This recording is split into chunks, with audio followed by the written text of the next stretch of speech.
Hello everyone, welcome back to my channel. இன்னைக்கு வந்து Deepavali special 6 simple and ஈஸியான snack recipe தான் பார்க்க போகிறோம். இந்த வீடியோ பார்க்குறதுக்கு முன்னாடி இது வரைக்கும் நீங்கள் என் சேனல் சப்ஸ்கிரைப் பண்ணலன்னா கண்டிப்பாக சப்ஸ்கிரைப் பண்ணுங்கள். இப்போ நம்ம வீடியோக்குள்ளே போகலாம்.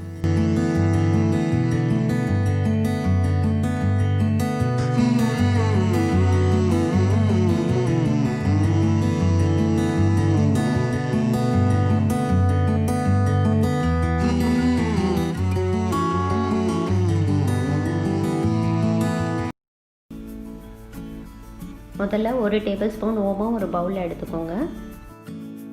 இதுக்கு வந்து நான் ஒரு அரை கப் சூடான தண்ணி வந்து சேர்க்க போகிறேன். ஏன்னா சூடான தண்ணி வந்து நீங்கள் சேர்த்து ஒரு அரை மணி நேரம் வச்சிங்கன்னா அதில் இருக்க எல்லா ஃப்ளேவர்ஸும் வந்து நல்லா இறங்கிடும்.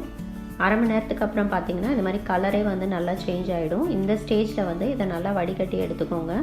நம்ம ரெசிபிக்கு வந்து இவ்வளோ ஓம தண்ணியும் வந்து தேவைப்படாது. ஆனால் முதல்ல வந்து எக்ஸ்ட்ராவாக ரெடி பண்ணி வச்சுக்கிறது நல்லது. இப்போ ஒரு பவுலில் வந்து ஒரு கப் கடலை மாவு எடுத்துக்கோங்க. ஒரு கப் கடலை மாவுக்கு வந்து 1/4 கப் அரிசி மாவு சேர்த்துக்கோங்க. இதோட ஒரு 1/4 டீஸ்பூன் மஞ்சள்தூள், அப்புறம் ஒரு பிஞ்ச் பெருங்காயத்தூள், தேவையான அளவு உப்பு, ஒரு டேபிள் ஸ்பூன் பட்டர் வந்து ரூம் டெம்பரேச்சருக்கு வர மாதிரி முன்னாடியே எடுத்து வெளியே வச்சுருங்க. இப்போ நம்ம எடுத்தோடனே தண்ணி வந்து சேர்த்து மிக்ஸ் பண்ணக்கூடாது. இந்த பட்டர், உப்பு, மஞ்சள்தூள் எல்லாமே இந்த மாவில் வந்து நல்லா மிக்ஸ் ஆகும். ஸோ முதல்ல வந்து ப்ளெயினாக மிக்ஸ் பண்ணிவிட்டு அதுக்கப்புறமா நம்ம ரெடி பண்ணி வச்சுருக்க ஓம தண்ணி கொஞ்சம் கொஞ்சமாக சேர்த்து நல்லா மாவு மாதிரி மிக்ஸ் பண்ணுங்கள். இந்த மாவு வந்து ரொம்ப டைட்டாக இருக்கக்கூடாது, கொஞ்சம் லூஸாக தான் இருக்கணும். இந்த கன்சிஸ்டன்சியில் இந்த அளவுக்கு சாஃப்டாக இருந்தால் தான் வந்து ஓமப்பொடி வந்து நல்லா கரெக்டாக வரும். எப்போவுமே மாவு ரெடி பண்ணி வச்சோன்னா இமீடியட்டாக மூடி வச்சுருங்க, அது வந்து ட்ரை ஆகக்கூடாது. இப்போ மாவுலேருந்து நான் கொஞ்சமாக எடுத்துக்கிறேன். இதுக்கு வந்து இந்த சின்ன சின்ன ஓட்டை இருக்க அச்சு வந்து எடுத்துக்கோங்க. இப்போ எண்ணெய் வந்து நான் ஆல்ரெடி சூடு பண்ணி வச்சுட்டேன். ஹை ஃப்ளேமில் நல்லா சூடு பண்ணிவிட்டு அதுக்கப்புறம் மீடியம் ஃப்ளேம் மாற்றிடுங்க. ஹை ஃப்ளேமில் வச்சு குக் பண்ணக்கூடாது. மீடியம் ஃப்ளேம்லேயே வச்சு ஃபுல்லுமே நீங்கள் பண்ணிங்கன்னா தான் ஓமப்பொடி வந்து உங்களுக்கு ஒரு எல்லோ கலரில் வரும், இல்லைனா ஒரு ப்ரௌன் கலரில் வந்து சேஞ்ச் ஆகிடும்.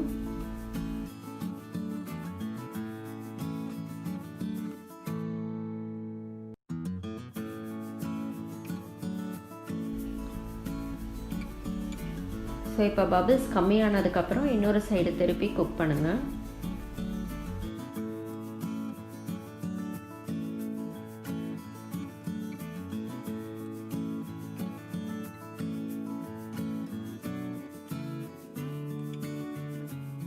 அடுத்து வந்து கொஞ்சம் கருவேப்பிலையும் அதே எண்ணெயிலே ஃப்ரை பண்ணி இதை ஓமப்பொடி மேலே போடுங்க.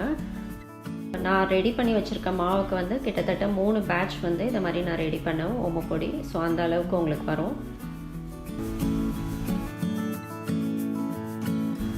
முதல்ல ஒரு 1/4 கப் உடச்ச கடலை எடுத்துக்கோங்க. அதை மிக்ஸி ஜாரில் சேர்த்து நல்லா இதை மாதிரி பவுடர் பண்ணிக்கோங்க. இப்போ 1 கப் அரிசி மாவு சேர்த்துக்கோங்க.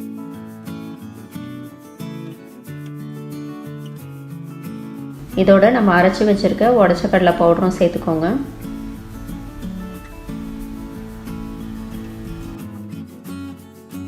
இப்போ இதில் ஒரு அரை டீஸ்பூன் வெள்ளை எள்ளு நான் சேர்த்துருக்கேன். கருப்பு எள்ளு வேணாலும் நீங்கள் சேர்த்துக்கலாம். தேவையான அளவு உப்பு சேர்த்துக்கோங்க. அப்புறம் ஒரு டேபிள் ஸ்பூன் பட்டர் வந்து இது மாதிரி உருக்கி வச்சு நல்லா சேர்த்துக்கோங்க. முதல்ல தண்ணி சேர்க்காமல் நல்லா மிக்ஸ் பண்ணிக்கோங்க.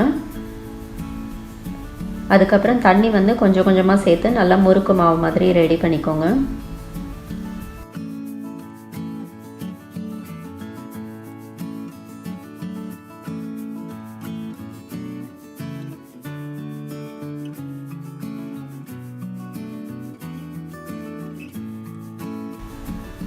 இப்போ இந்த முறுக்கு மாவு செய்கிறதுக்கு வந்து நான் இந்த கிளாஸில் வந்து ஃபுல்லாக தண்ணி எடுத்திருந்தேன். இதில் 3/4 தண்ணி வந்து நான் யூஸ் பண்ணியிருக்கேன். மாவு வந்து எப்போவுமே ரெடி பண்ணோன்னே உடனே வந்து மூடி வச்சுருங்க, அது வந்து ட்ரை ஆகக்கூடாது. இந்த அச்சு தான் வந்து நான் எடுத்திருக்கேன். நீங்கள் எந்த ஷேப் வேணாலும் நீங்கள் எடுத்துக்கலாம். உள்ளே வந்து நல்லா எண்ணெய் தடவி ரெடி பண்ணி வச்சுக்கோங்க. இப்போ கொஞ்சமாக மாவு எடுத்து நம்ம முறுக்கு செய்கிறதுக்கு ரெடி பண்ணிக்கலாம்.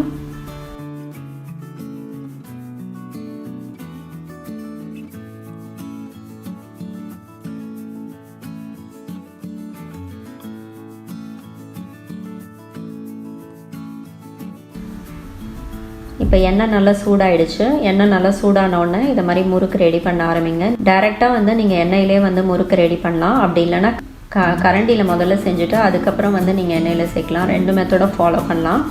3வது மெத்தட் வந்து நீங்கள் பட்டர் பேப்பர் யூஸ் பண்ணலாம். நான் ஆக்சுவலாக பட்டர் பேப்பர் தான் எடுத்து வச்சேன். பட் டைம் இல்லை, நான் அப்படியே ஸ்ட்ரெயிட்டாக செய்ய ஆரம்பிச்சிட்டேன். பட்டர் பேப்பரில் செய்கிறது வந்து ரொம்ப ஈஸி. பட்டர் பேப்பரில் செஞ்சுட்டு உள்ளே போட்டிங்கன்னா எண்ணெய் வந்து உங்கள் மேலே படாது. முறுக்கு வந்து பார்த்திங்கன்னா மீடியம் ஃப்ளேமில் வச்சு தான் நீங்கள் குக் பண்ணணும்.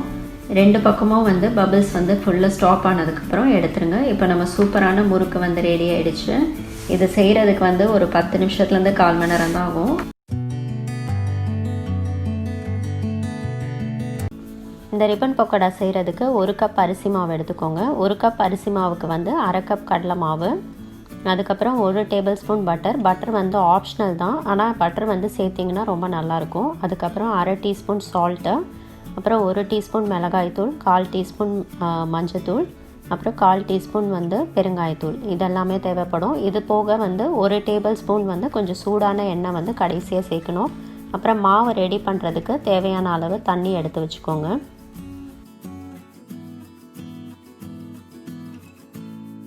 இப்போ ஒரு பவுலில் 1 கப் அரிசி மாவு சேர்த்துக்கோங்க. அதோட 1/2 கப் கடலை மாவு சேர்த்துக்கோங்க. 1/4 டீஸ்பூன் மஞ்சத்தூள், 1 டீஸ்பூன் மிளகாய்த்தூள், 1/4 டீஸ்பூன் பெருங்காயத்தூள், அப்புறம் தேவையான அளவு உப்பு, அப்புறம் 1 டேபிள் ஸ்பூன் பட்டர். இது எல்லாமே சேர்த்ததுக்கப்புறம் தண்ணி சேர்க்காமல் முதல்ல நல்லா மிக்ஸ் பண்ணிக்கோங்க. அதுக்கப்புறமா கொஞ்சம் கொஞ்சமாக தண்ணி சேர்த்துக்கோங்க. ரிப்பன் பக்கோடாவுக்கு வந்து ரொம்பவே கம்மியான தண்ணி தான் நீங்கள் சேர்க்கணும். நிறையா தண்ணி சேர்த்திங்கன்னா ரிப்பன் பக்கோடா செய்யும் போது எல்லாமே பிஞ்சு வர ஆரம்பிச்சிடும். இப்போ நீங்கள் மாவு பிசைஞ்சதுக்கப்புறம் பார்த்தீங்கன்னா கொஞ்சம் ஹார்டாக தான் இருக்கும். ஏன்னா தண்ணி வந்து நம்ம ரொம்ப கம்மியாக சேர்த்துருக்கோம். இப்போ வந்து நீங்கள் கடைசியாக கொஞ்சம் சூடான 1 டேபிள் ஸ்பூன் எண்ணெய் சேர்த்துக்கோங்க. இந்த எண்ணெய் சேர்க்குறனால என்ன ஆகும்னா ரிப்பன் பக்கோடா நல்லா மொறுமொறுன்னு வரும். இப்போ வந்து இந்த எண்ணெய் சேர்த்துட்டு நல்லா மிக்ஸ் பண்ணும்போது மாவு வந்து நல்லா சாஃப்ட் ஆகிடும், ரொம்ப தண்ணியாகவும் இருக்காது. இப்போ பாருங்கள், மாவு நல்லா சாஃப்ட் ஆகிடுச்சு. இந்த மாதிரி கன்சிஸ்டன்சியில் தான் இருக்கணும். இப்போ மாவு ரெடி பண்ணோன்னா உடனே மூடி வச்சுடுங்க. ரிப்பன் பக்கோடா செய்கிறதுக்கு இந்த அச்சு எடுத்திருக்கேன் நான். இப்போ மாவு வந்து உள்ளே சேர்த்தாச்சு. இதை ரெடி பண்ணும் போதே எண்ணெய் வந்து சூடு பண்ணி ரெடியாக வச்சுருங்க. எண்ணெய் வந்து முதல்ல ஹை ஃப்ளேமில் வச்சுட்டு அதுக்கப்புறம் மீடியம் ஃப்ளேம் மாற்றிடுங்க. இப்போ நம்ம ரிப்பன் பக்கோடா செய்ய ஆரம்பிக்கலாம். இப்போ நீங்கள் ப்ரெஸ் பண்ணும் போது பார்த்தீங்கன்னா ரொம்ப மாவு வந்து தண்ணியாக இல்லை, நல்லா பிஞ்சு வராமல் கரெக்டாக சாஃப்டாக நல்லா வரும்.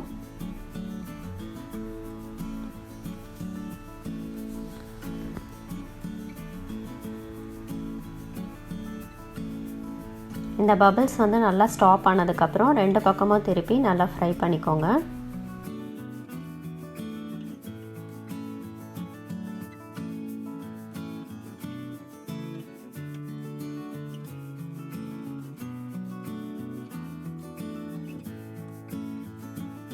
நம்ம ரிப்பன் பக்கோடா வந்து ரெடி ஆயிடுச்சு.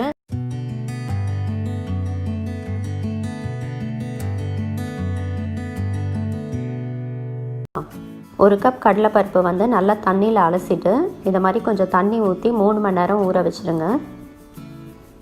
இப்போ ஒரு மிக்ஸி ஜாரில் 1 இன்ச் அளவுக்கு இஞ்சி கட் பண்ணி சேர்த்துக்கோங்க.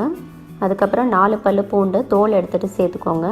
5 பச்சை மிளகாய் வந்து நான் சேர்க்குறேன். உங்கள் காரத்துக்கு ஏற்ற மாதிரி நீங்கள் அட்ஜஸ்ட் பண்ணிக்கலாம். அப்புறம் 1 டீஸ்பூன் சோம்பு. இது எல்லாமே வந்து ரொம்ப பேஸ்ட்டாக அரைக்காமல் இது மாதிரி கோர்ஸாக அரைச்சிக்கோங்க. இப்போ நம்ம ஊற வச்சுருக்க கடலைப்பருப்பை வந்து தண்ணி இல்லாமல் இதில் சேர்த்து அரைச்சிக்கோங்க. அரைச்சிட்டு ஒரு பவுலில் மாற்றிடுங்க. இப்போ ஒரு வெங்காயம் இது மாதிரி கட் பண்ணி சேர்த்துக்கோங்க. அடுத்து ஒரு 1/2 கப் கொத்தமல்லியும் நல்லா வாஷ் பண்ணிவிட்டு கட் பண்ணி சேர்த்துக்கோங்க. அப்புறம் கொஞ்சமாக கருவேப்பிலை கட் பண்ணி சேர்த்துக்கோங்க. கடைசியாக வந்து தேவையான அளவு உப்பு சேர்த்துக்கோங்க. உப்பு வந்து நீங்கள் கடலைப்பருப்பு வந்து போட்டு அரைக்கும் போதே வந்து உப்பு சேர்த்து அரைச்சிக்கலாம். நான் மறந்துட்டேன், அதனால் வந்து கடைசியாக உப்பு சேர்த்துக்கிறேன். இப்போ எல்லாமே நல்லா மிக்ஸ் பண்ணிவிடுங்க.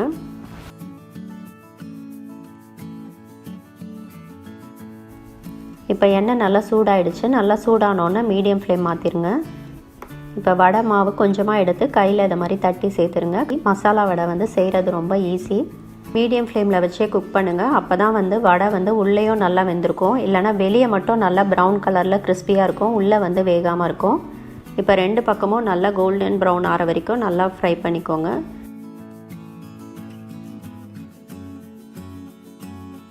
இப்போ நம்ம ரொம்ப சிம்பிள் அண்ட் கிறிஸ்பியான மசாலா வடை வந்து ரெடி ஆயிடுச்சு.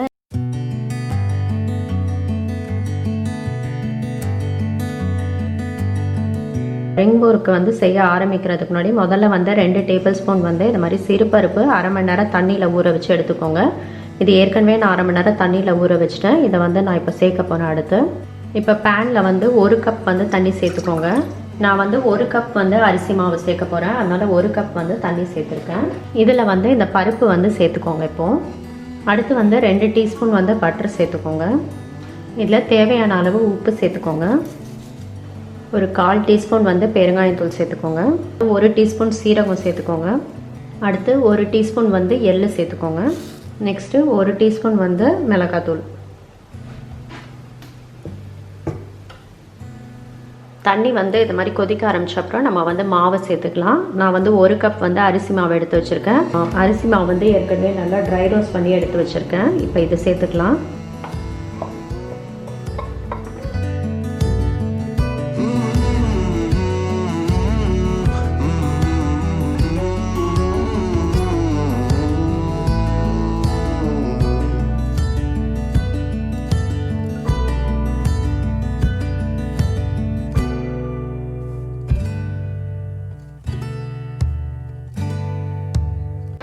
இப்போ வந்து இந்த மாதிரி நம்ம மாவு ரெடி பண்ணோன்னே இந்த மாதிரி கவர் பண்ணி வச்சுருங்க. இப்போ எடுத்து நம்ம மாவு பிசைய ஆரம்பிக்கலாம். இப்போ வந்து நீங்கள் டைட்டாக பிடிச்சிங்கன்னா இதை மாதிரி இருக்கணும் மாவு. இப்போ ஏற்கனவே வந்து நான் இவ்வளோ செஞ்சு வச்சுட்டேன். இப்போ மாவு வந்து பார்த்திங்கன்னா கன்சிஸ்டன்சி வந்து இந்த மாதிரி இருக்கணும், நல்லா சாஃப்டாக இருக்கணும். இப்போ வந்து எப்படி செய்கிறதுன்னு பார்க்கலாம். இந்த ரிங் செய்கிறது வந்து ரொம்ப ஈஸி. கையில் வந்து எண்ணெய் தடவிட்டு இந்த மாதிரி ஒரு சின்ன போர்ஷன் எடுத்துக்கோங்க. எடுத்துகிட்டு இதை மாதிரி கையிலே வந்து நல்லா நீங்கள் ரோல் பண்ணிகிட்டே வாங்க.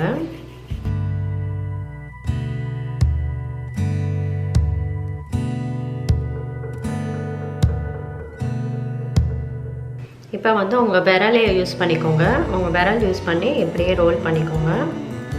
ரோல் பண்ணிவிட்டு இந்த எண்டு வந்து இந்த மாதிரி இந்த எண்டு வந்து இதோட ப்ரெஸ் பண்ணிவிடுங்க.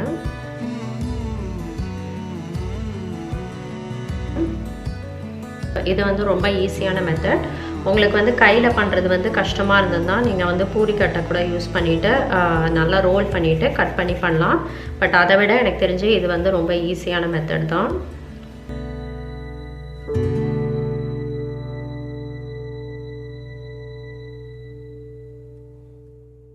இன்கேஸ் நீங்கள் ஜாயின் பண்ணும் போது, ஏன்னா நம்ம கையில் தானே பண்ணுறோம், ஜாயின் பண்ணும் போது இது மாதிரி எக்ஸ்ட்ராவாக இருந்ததுன்னா இது வந்து எடுத்துருங்க. எடுத்துகிட்டு இந்த எண்ட் மட்டும் லைட்டாக இப்படி ப்ரெஸ் பண்ணி விடுங்க. லைட்டாக ப்ரெஸ் பண்ணிவிட்டு அவ்வளோதான். ஸோ இதை மாதிரி வந்து நீங்கள் எல்லாமே செஞ்சிடலாம். ட்ரை ஆகிடுச்சுன்னா வந்து உடஞ்சி போயிடும். அதனால் இது மாதிரி டிஷ்யூ பேப்பர் போட்டு கவர் பண்ணி வைங்க. அப்போ தான் வந்து ஃப்ரை பண்ணும்போது வந்து உடஞ்சி போகாது.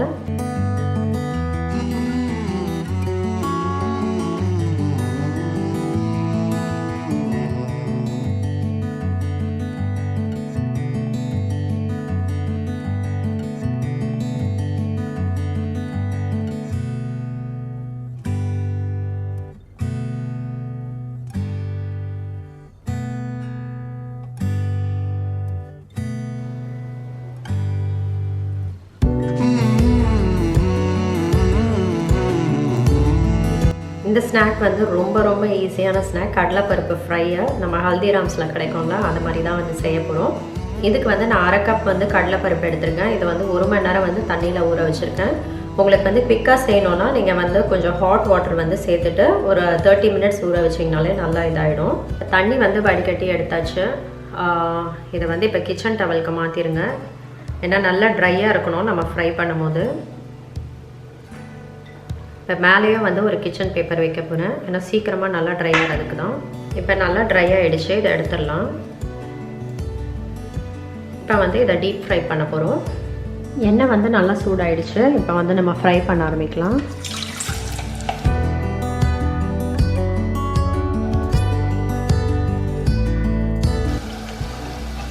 இப்போ இதை நல்லா டீப் ஃப்ரை பண்ண போகிறோம். அதுக்கப்புறம் வந்து நம்ம மசாலாஸ் இதில் ஆட் பண்ணணும்.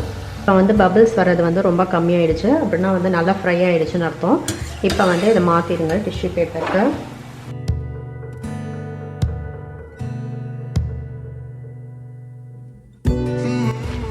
இப்போ ஃப்ரை பண்ணி எடுத்தாச்சு. இதை வந்து சூடாக இருக்கும் போதே நம்ம வந்து மசாலா சேர்த்துடணும். மசாலா மிக்ஸ் பண்ணுறதுக்கு வந்து நான் ஃபஸ்ட்டு வந்து கொஞ்சம் உப்பு சேர்த்துக்கிறேன். அதுக்கப்புறம் வந்து ஒரு 1/4 டீஸ்பூன் வந்து பெருங்காயத்தூள் சேர்த்துக்கோங்க. அப்புறம் ஒரு 1/2 டீஸ்பூன் வந்து சில்லி பவுடர், அப்புறம் 1/2 டீஸ்பூன் வந்து சாட் மசாலா பவுடர். இது மூணுமே வந்து நல்லா மிக்ஸ் பண்ணிக்கோங்க. இப்போ நம்ம ஃப்ரை பண்ணி வச்சுருக்க கடலைப்பருப்பு வந்து இதோட சேர்த்துக்கோங்க. இப்போ நம்ம ஃப்ரை பண்ணியிருக்க கடலைப்பருப்பு இதை சேர்த்துட்டு நல்லா மிக்ஸ் பண்ணிக்கோங்க.